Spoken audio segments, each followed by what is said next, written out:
It's been a huge victory. It's the whole week has been an amazing victory. First, a federal court, and this wasn't a liberal judge, it was appointed by George W. Bush, a conservative judge, said that this program violates core privacy rights, and also said that there's zero evidence the NSA can present that these programs are even helpful in stopping terrorist plots. And then today, a bipartisan panel appointed by President Obama that includes the deputy director of the CIA, longtime Washington national security advisors, said the same thing, that this program poses a threat to liberty and that it is not necessary to stopping even a single terrorist plot. It's a complete vindication of everything Mr. Snowden said early on and that we've been reporting for the last 6 months. If it's acted upon, will it meet your concerns? Well, there's still a lot of details to be worked out, but if it's acted upon in full, it will be a very significant step to restoring individual privacy and some meaningful controls on the NSA, which are currently lacking. Absolutely. At that point, your campaign ends, does it?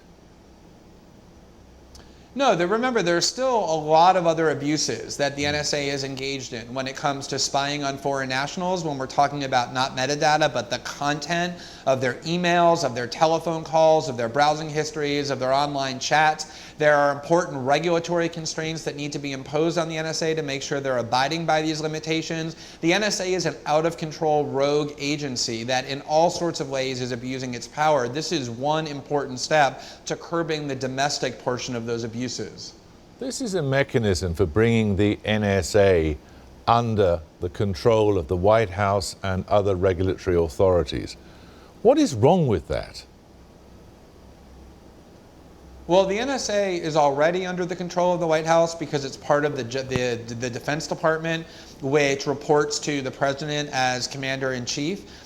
So I'm not really sure what you're asking. It's already part of the executive branch under the authority of the White House. Well, for example, on the question of the surveillance of foreign leaders, a particularly contentious issue, the proposal here is that such authorization has to come directly and explicitly, and in a particular case, from the White House. Right. Well, first of all, I think most insiders, and there's been lots of people who have gone to reporters and have said this, the White House was already aware of the targeting of these leaders, although they deny it. But secondly, the mere fact that the president approves of it doesn't make it right. The president approves of all sorts of things, from imprisoning people at Guantanamo with no charges to the current NSA program that I think lots of people with consensus are now realizing are quite wrong. But again, I agree that more constraints are better, and it's heading in the right direction, clearly as a result of what Mr. Snowden, what he did. On the basis of these recommendations, would you be prepared to return to their rightful owners such files as are currently in your possession?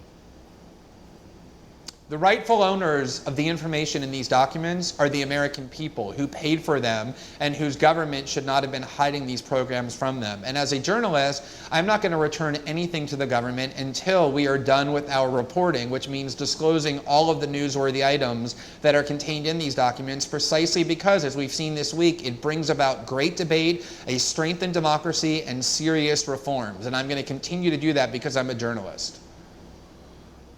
How long are you prepared to hang on to them for, then? I just got done telling you that I'm going to hang on to them, as are the New York Times and the Washington Post and the Guardian and ProPublica, the other media organizations that have tens of thousands of documents, aside from me, for as long as it takes to continue to report on all of the newsworthy items that are in them, meaning things that the people of the United States and around the world have a right to know in terms of what is being done to their privacy and their internet freedom. Are there many items among these newsworthy items, as you put it, that you're not prepared to publish? As evidenced by the fact that we've only published a very small portion of the documents that we've received despite having them for 6 months, of course there are things that as a responsible journalist I would not publish, including things that might help other states augment their surveillance capabilities. I would not publish things the NSA has collected about individual privacy or put innocent lives at risk. So I think it's been very clear that The Guardian, myself, and the other newspapers have been extremely judicious with the material that we've been given while we're reporting on them. Glenn Greenwald, thanks for joining us.